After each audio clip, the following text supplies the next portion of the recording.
Over 1,000 of us have gathered here today in Bristol just to say absolutely no to any more British and US and French, indeed allied Western intervention in Syria. Yeah, I think the likely consequences are going to be an escalation in more harm to civilians. And I think we should stand up against that. I just came down to show my support for the movement against dropping bombs on people in far distant lands. I've come out today because I've been marching against war since the 60s in Vietnam, and I will continue to do so for as long as I have the strength to do that. Well, obviously because Theresa's gone and said that she's going to go with America to bomb Syria. The West should stay out of it, really. I'm actually horrified that we're once again bombing a foreign country, an Arab country. It's not going to have good outcomes for people on the ground there, I don't think. Because this is something that's very important for the future. And we know what interest this is about. This is about the US projecting its power. It's about Britain coming in behind that. Indeed, it was Trump who announced this to us. It wasn't May. There are rules and regulations, and I think that our country have broken those rules and regulations as set out by the UN. Nobody here is in support of Bashar al-Assad or Vladimir Putin or anything like that. But what we recognise is that more foreign military intervention is not going to help. I mean, it's just nonsense. It's not going to achieve anything, except probably get some repercussions from Russia. In fact, Stop the War Coalition's calling for an end to all foreign military intervention in Syria, for a ceasefire and for a political settlement and a peace agreement so that the Syrian people can start to move forward, whatever their political differences really. So we're here with a firm no to war, yes to moving forward towards peace. They could have been held off until proper investigations were done. Well, it was quite abrupt, wasn't it? We thought there might even have been a parliamentary vote. Clearly, Theresa May doesn't have confidence in Parliament. She's got a minority government there. She's probably doubting the public opinion, really, and we've seen that public opinion is generally against the intervention, by quite some distance. So I think that had something to do with the abrupt call of action, actually. If the US wanted our support, it had to be then. And I think that we are part of this gentleman's back team. Yeah, I mean, I'm not sure what kind of evidence of chemical weapons they're going to find now that they've bombed the very sites they're supposed to be investigating. I'm not sure what the rationale would be for that. It's so transparent, isn't it? The weapons inspectors are going to go in the next day, and Parliament resits 2 days later. I mean, it's so obvious. They must be stupid. I think we're stupid. They should have found the remnants of these chemical weapons and discovered and traced them back to their origins, really. They probably bombed Dua, so in case anything in there had a label on it which said country of origin. But also, I think the chemical weapons inspectors went in on Saturday. Who knows what they're going to find? It looks like a terrible attack, but we still don't know the results of that, really. So I think what Jeremy Corbyn and others have called for, which is to let the weapons inspectors, the chemical inspectors, do their job, is absolutely the right thing here, and before we rush into and escalate further war in the region. Rushing it through in the way they did certainly adds more questions than answers, doesn't it? But it seems a little bit late anyway, and the wrong kind of move to be making at this point. Suspicious at best, perhaps. I don't know. Yeah.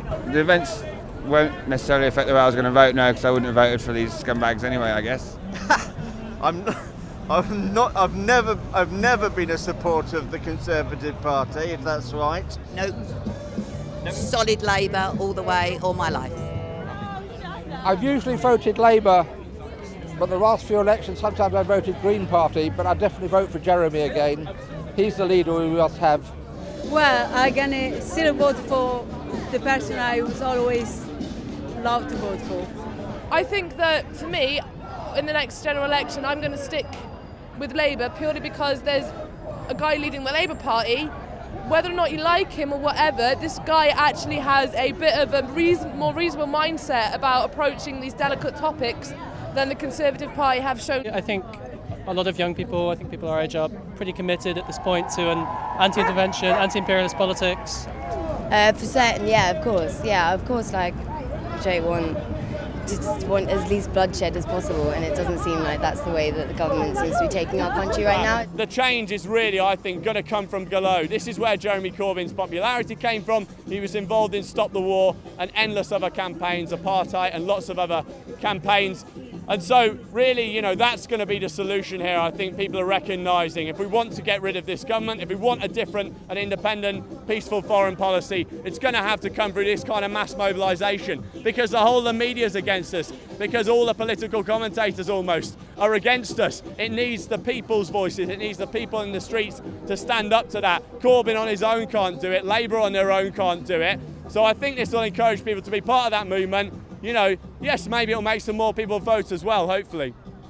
So it's kind of promising to see the Labour leadership at least, Corbyn at least, showing he is kind of historically been pretty anti-war and anti-intervention. What I think should happen next is what Corbyn suggested in the first place, which is a diplomatic solution. I appreciate that will take time. However, it will stop bombs destroying people and this planet that we all share together. Now that we have bombed them, I think that everybody should step back, hope that has something been learnt from this? I don't know. Well, I don't know, like when we study this in uni, I mean, the only thing that I could possibly think about is just reforming the education system, because it feels like we just need to educate more people on the actual happenings of what's going on. And people like this seem to have either been educated by it or done their own research around it, but by reforming the education system and bringing shedding more light on the topic would probably, I reckon, be helpful. More open to refugees, really, because that's another problem that it's creating, more refugees, and yet we don't seem to be letting them in at all in the right way, and that's a disgrace. Oh yeah. I don't think we have to have a clear answer right now. I just think that we know that the current trajectory is a poor one, so we'd like to see something different and some answers provided, maybe. Yeah. What I think should happen now is that someone external to America, France and Britain, but still within the United Nations, should be getting involved and investigating. Make the weapons illegal. I think they should stop dropping bombs on people as a means of solving anything, because it's long been proved that hasn't worked, and get people around the table and try and negotiate and talk their way out of this hornet's nest that they've stirred up in someone else's country.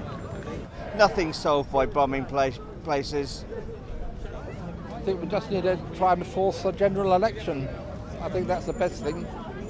Moving ahead, we need to continue with this movement, and we're going to have rallies about a different foreign policy for this country, about ending the special relationship, you know, about an anti-war government. We've had big rallies already, and we're going to keep doing those big public meetings. I understand that the mainstream media's coverage of this has been slightly biased and potentially quite in favour of the bombings that were made, and I don't think that's a good message to send to the people, because the media should be unbiased, if that's the right phrase. I've ceased watching the mainstream media, as I feel everything seems to be one-sided. I respect that people from both sides might think that, depending on what they're watching, but for me, no more. I don't know, all mainstream media is very biased, isn't it? And the way that they sort of drop in reports about really serious things like this alongside, you know, what puppies have been bought by the royal family and all that kind of stuff. So, I mean, the media is always going to be biased by the people who own it, who are unfortunately probably in agreement with Mrs. May.